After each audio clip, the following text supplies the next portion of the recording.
Empowered people make informed decisions that lead to living a life without regret. This is Sarah Kaki and Shauna Woods from Atlanta Divorce Law Group, and this is the Happily Ever After Divorce Podcast.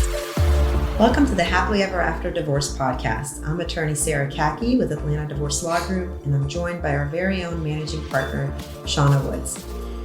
Shauna, today we are going to talk about narcissists playing in the gray. So what do we mean by that? Well, one thing we know about narcissists is there is never really any clear, direct communication or direction sometimes of where your relationship's leading with them, where the conversation leads with them, or any clarity on what are they really after. And a lot of our clients who are struggling emotionally with a spouse that is a narcissist seem to feel that nothing's ever been clear enough for them in the black or in the white to know, was this exactly how I'm describing it, or is it how it was in my head? Is this really what the narcissist said? Is this really what the narcissist spouse meant? What did I say? What did I do? Everything just constantly feels like it's blurry. It's in the gray. Nothing's really clear. And neither you or I are psychologists or therapists, but having worked more of these cases, there is definitely a pattern we've noticed that narcissists like to keep things in a gray area where it's hard to ever pinpoint anything to say objectively, this was right, this was wrong, you violated this rule, you upheld this rule. They're just pushing boundaries and making more gray space. Yes. Absolutely. And I do want to point out that when we talk about narcissists, right, like you just said, we are not psychologists. We've just had a lot of experience with people who are experiencing narcissistic behavior from their spouse. Right. That doesn't mean that we have the ability to diagnose anybody. But the truth of the matter is you could really take these and kind of apply them to any kind of manipulative personality. Or any high conflict personality. Any high conflict personality. And when we talked about, talking about people who have these issues about playing in the gray, one of the things that really came to my mind is a phrase that I would hear sometimes from a person in particular would say, what do you think? Mm-hmm. I'm trying to nail them down on yes or no on this. Do you feel this way? Do you feel this way? You acted this way, and this is what I'm feeling. And instead of saying, here's what that meant, or here's how I feel, they'll take it and say, what do you think? So that they can turn that, right? And whatever you think, manipulate those thoughts, right, or manipulate their actions to fit what you're quote unquote thinking. The other thing you said was really important is pushing boundaries, right? When we have the law, which is what we do, right? Our actual area of expertise is the law. And one of the reasons I love the law so much is there are rules. You have a set of rules that says, all right, here's how you act in court. Here's what happens, with certain things. Now, certain rules that we have, legal rules, can be open to interpretation. And that's one of the reasons that narcissists love to play in those areas, right, to try to get their version and their interpretation to be the way the law looks at it, right? If you don't have really strong, this is, you can do X, but you cannot do Y, they're going to blow past X, right, and then start questioning why you can't do Y. Right. So when we say start playing in the gray in our world, it's they're trying to manipulate the legal system to their best advantage. Now, part of me in my litigation brain says that's not completely wrong. Right. Right. Because I'm trying to tell a story and not necessarily manipulate, but I'm trying to influence, right, the fact finder or the facts to a particular thing into the situation that I want to be to advocate for our clients. So what is the difference there? What is the difference between what I'm doing advocating and what a narcissist is doing? I think the narcissist is pushing enough of the boundary to their advantage where they are recreating a whole different reality. Whereas you're advocating for the best, if it's a child custody situation, you're advocating for the priorities of the client. And if that's the best interest of the children, that's what you're pushing for. You're looking at the whole picture and seeing how will everybody come out on top from this, and then advising the client. Narcissist is only advocating a narrative that is a false sense of reality and pushing the boundaries as far as they can and enrolling as many people into that narrative as they can. And when we say they play in the gray, is nothing's ever clear. When somebody's advocating for you as an attorney and they're trying to find the loopholes, or they're trying to find in the law, or trying to find more ways to create advantageous position for their client, at the end of the day, when it's all said and done, we haven't done our job right if we haven't brought clarity to the situation. If our client should know where they stand, the other side should know where they stand, parties should know where their rights are, where their opportunities lie, where the boundaries are. But a narcissist will perpetually keep everything in the gray, and nothing will ever be clear. And if let's take divorce law out of it for a second, just think about it through relationships. If you've ever been in a relationship with a narcissist, if you have a family member that's a narcissist, a friend that's a narcissist, it's that person in your life where you don't really ever know where you stand.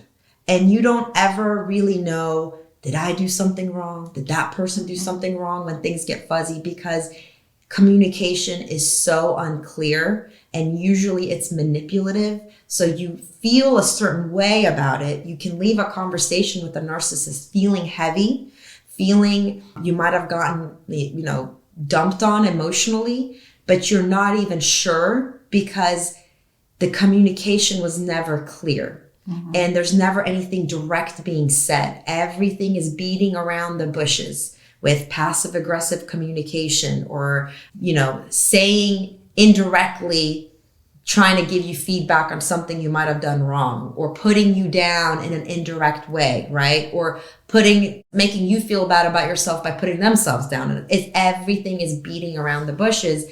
And you never really know where the relationship stands, or where you stand, if you've done something wrong or they've done something wrong.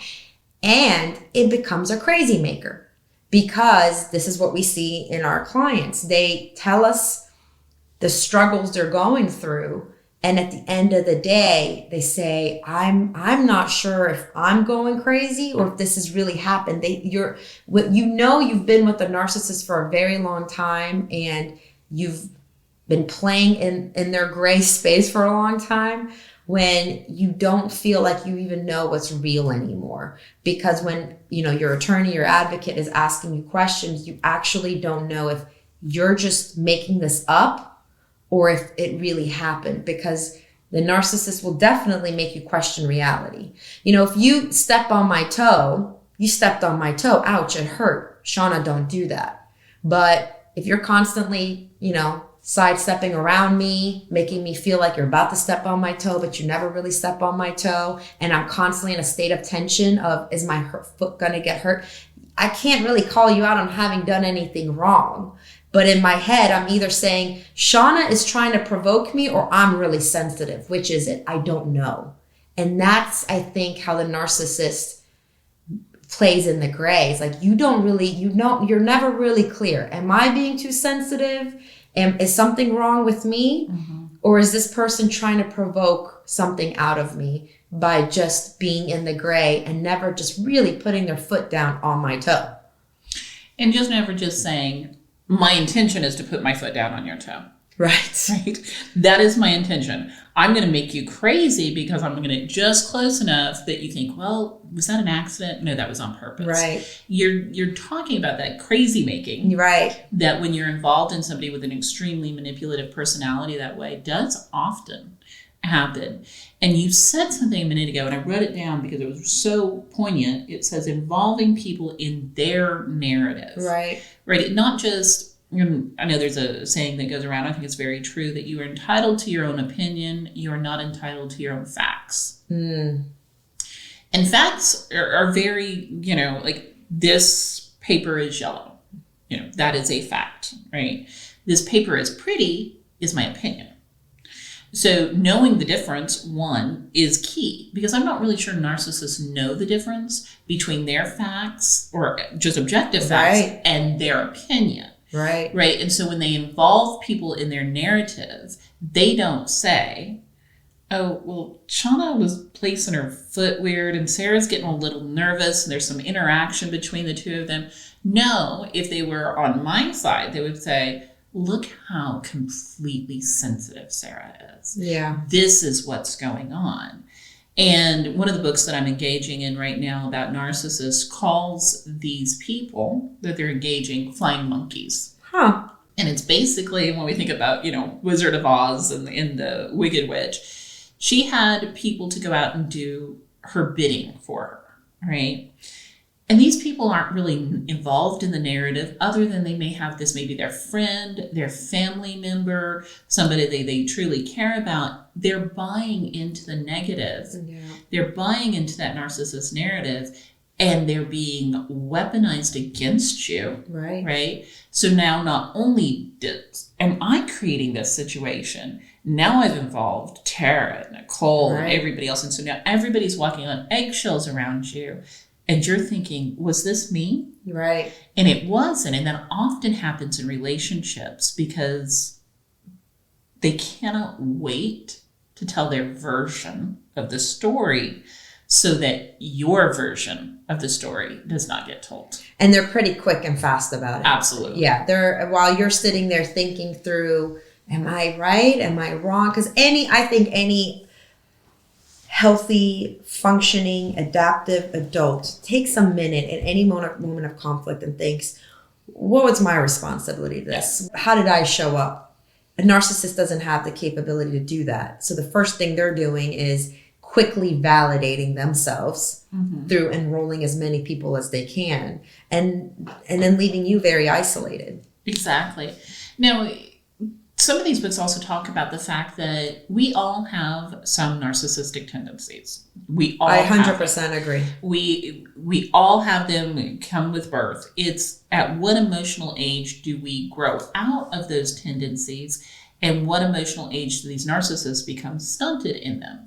And anybody who's worked in any kind of office space or even just spaces where they have to work with others will often see these in workplaces too. Right? Just not in relationships. Right. But all of a sudden there's this little clique over here who hates this little clique over there. It's generally associated around some narcissist, right? You nailed it, because just, you and I managing a law firm, I can tell you that the hardest team member decisions that we've ever had to make is when somebody is not breaking a policy or a rule that is in the standard employee handbook.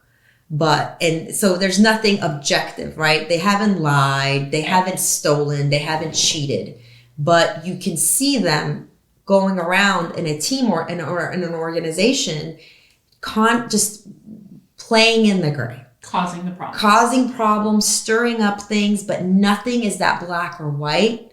Everything is just enough for you to say, like, okay, you just start questioning this person's behavior and then wondering, like, okay, well, do we need to give them more support? Do we need to give them more feedback? Or is there somebody else in the office? It creates an entire cancer throughout an organization when you have this in a team. And obviously it's just as bad inside of a family. It can break a whole family apart because they'll do the same thing.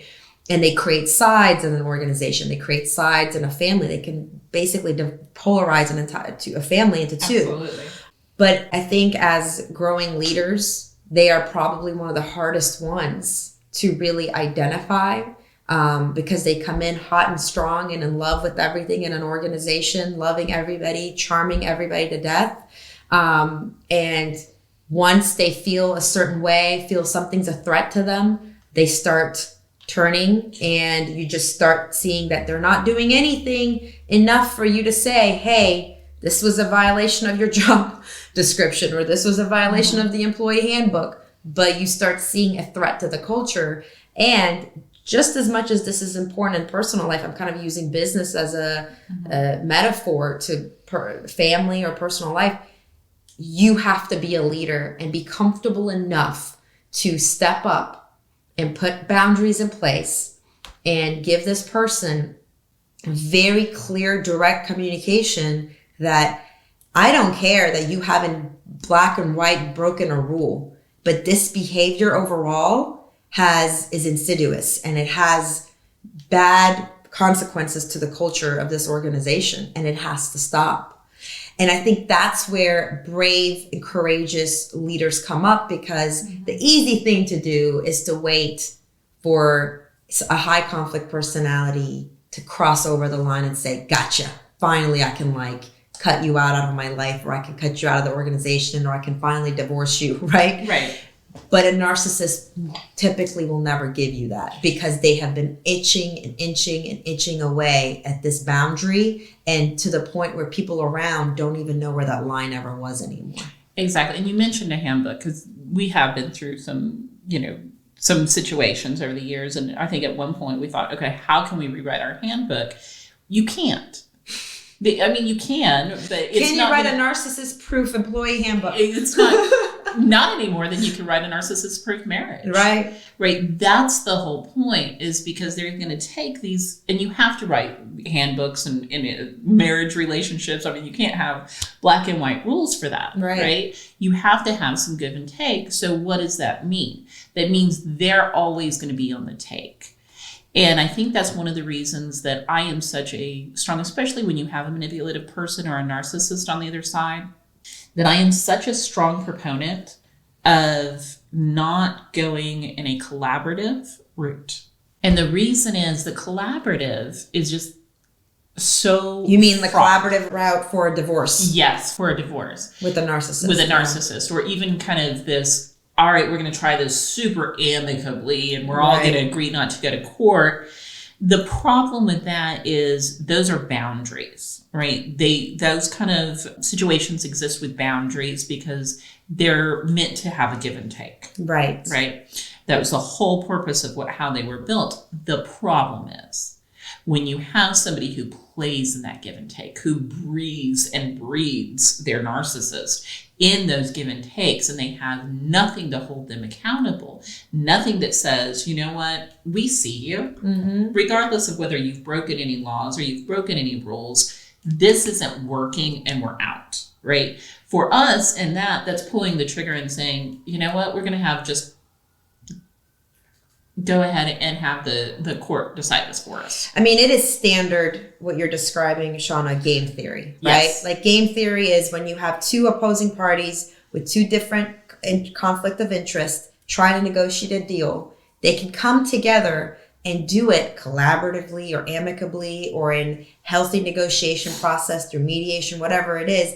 If one thing is true, both parties value their self-interest. If narcissist self-interest can't be trusted, because sometimes a narcissist is willing to shoot themselves in the foot to take you down with them. Absolutely. So if it means draining all the family resources, including their own resources, in order to prove a point to you, in order to be a victim, in order to get their narrative across, they're willing to do so. I actually just had a conversation with a former client today that said to me, you know what? When I went through this divorce process with my ex-spouse, which was a narcissist, by her experience with him, the court forced us to go to mediation, but it was the biggest waste of time. I wish from day one we could have gone straight to court. And obviously we are all for the cases where both parties have a healthy level of self-interest. And what does that mean? Meaning that I am not going to shoot myself in the foot or shoot you in the foot because it's going to hurt both of us, right? It's sort of like that. If you go down, I'm going to go down too. So we can trust that foundation in negotiations. But when you don't have that, it is a complete waste of attorney's time and attorney's money, which means a client's waste of time and money to go through mediation and negotiations with somebody who's willing to go through the entire conflict dance, spend all the time and money on legal fees and resources to keep this drama going. When they have children, that they're co-parenting together. I think one of the worst things I've seen is willing to mentally, verbally, sometimes physically abuse the children during the process in order to hurt the other person. Right. And playing in the gray, not being able to get into court to make that kind of stuff stop, really does have an effect on the children. You're thinking about the younger they are, the bigger the impact, because the shorter their life and their experiences are bigger, right? And I think that is, for me, one of the biggest things that I look at is your partner, I wouldn't take a client who did this, but is your partner that type of person who is willing to literally burn down the house with these children? Right? To take them down in order to hurt you. And every time you compromise, you give them a little bit of an inch to turn that around and have a knife back at you. And those are the ones I get very passionate about. Those are the ones I become very animated about, and saying, no, you let me be the bad guy. You let me take this to court. You let me tell this story, because you still get to save some face as a co-parent. Right. Where I get to be that, quote unquote, I'm not going to say the word blank attorney of yours that you used to have. Right. Yeah. And so for me, I think that's why I think playing in the gray, especially when you have children, just has to be a no-starter. I mean, the children part is so important because, again, it goes back to this foundational piece of healthy self-interest. Yep. And if both parties don't have a healthy self-interest of, we're not going to drain resources just to get at each other, and we're not going to hurt the children just to get at each other, there is no negotiation to be had. Right. We joked about having a narcissist-proof employee handbook and relating it to what you're saying. Can you have a narcissist-proof parenting plan? Absolutely. Because this is where the playing in the gray really comes down to, is the narcissist post-divorce co-parenting with that person. Yes. And they are always doing things like dropping off the kid just a little bit late, picking up the kids just a little bit late, not fully exercising all their available parenting time, but being there enough, paying child support, maybe $50 short here and there, just enough for you to say, okay, you know what? Like, I don't want to have to go to court with this person. Oh my God, I don't have to deal with this person. And that's a very rational thinking to say, I do not want to have to deal with this person legally. I'm going to let it go. And the narcissist is counting on that. That's why they're playing in the gray. Like, I'm doing just enough to let you know I still control you. Because, control is a big thing for them. And it's just these small little passive aggressive meaningless things they do that causes enough headache for you, but possibly does it build a case? You don't know. And you don't know, is it me? Is this common? Is this what's supposed to happen post-divorce? Am I crazy? Or am I, is this person trying to make me crazy because they haven't had enough of the drama? Yeah, and I do think that people should consult with an attorney at that point.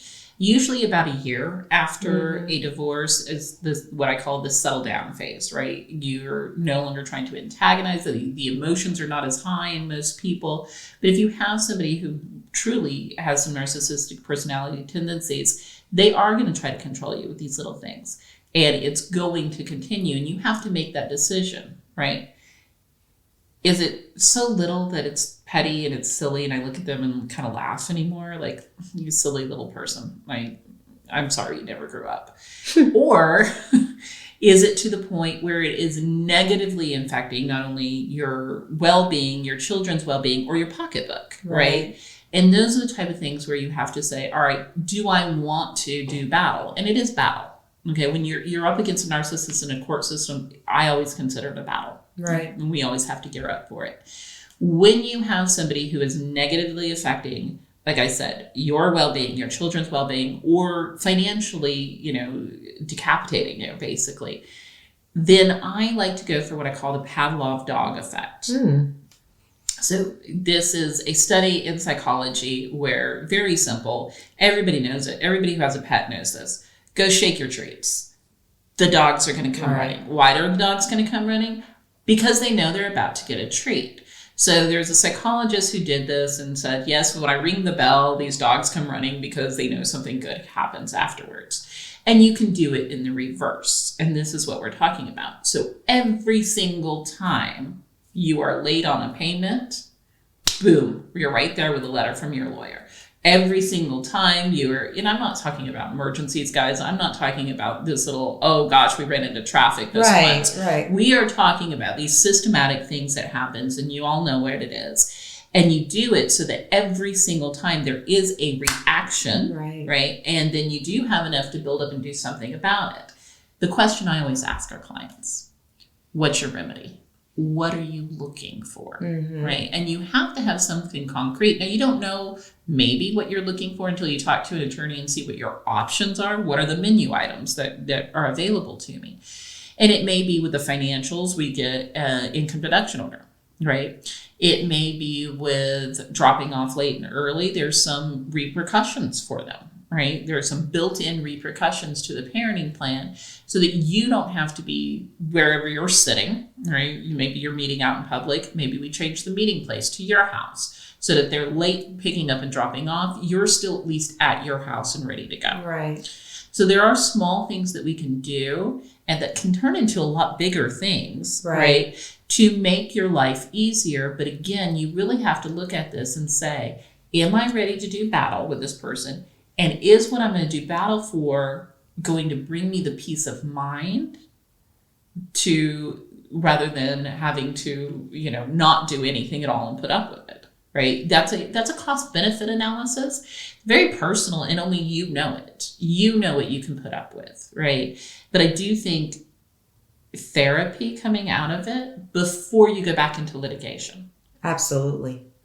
Deep therapy to understand not only how you get, I hate this word, triggered by your ex-spouse or your whoever else, but also to figure out, can I stop being triggered? Right. Can that stop being one of the buttons because they installed it and I want to have them not be able to push it? So I'm not somebody who jumps into litigation immediately. I'm like, did you do all these other things? Is it worth it to you? But that's what we're here for, is one of those times it's like, yeah, we have to stop this. That's what we're here for. I mean, we definitely have seen cases. We have one now where our client divorced her spouse when their son was 2. Son is 18 now, and we're talking about, I believe, close to 16 years of underpaying child support, and she just did not want to have that. And she waited till he was out in college, and she's like, you know what? Like, I'm going to go after it now because I did not, being a single parent and having to work and take care of him and my child and making him not feel like he had a dad that wasn't taking care of him. I didn't want him to have that.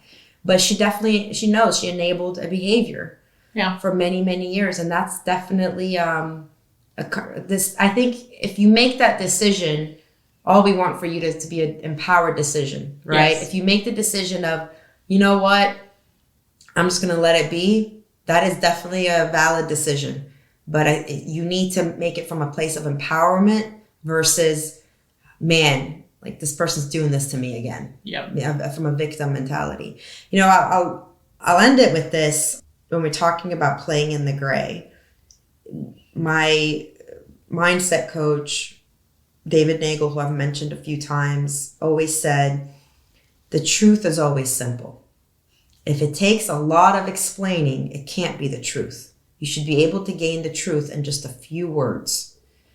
And I think for those out there who are listening to this and question, am I crazy? Is this person crazy? Or am I being too sensitive?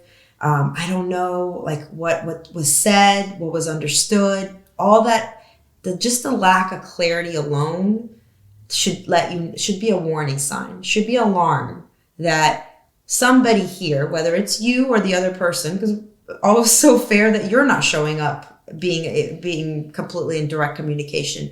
But if you show up having direct communication and as being as honest as possible and stop playing along with the narcissist language of tiptoeing around, and you're not getting that back in return, that should be your answer. Yeah. The truth is simple.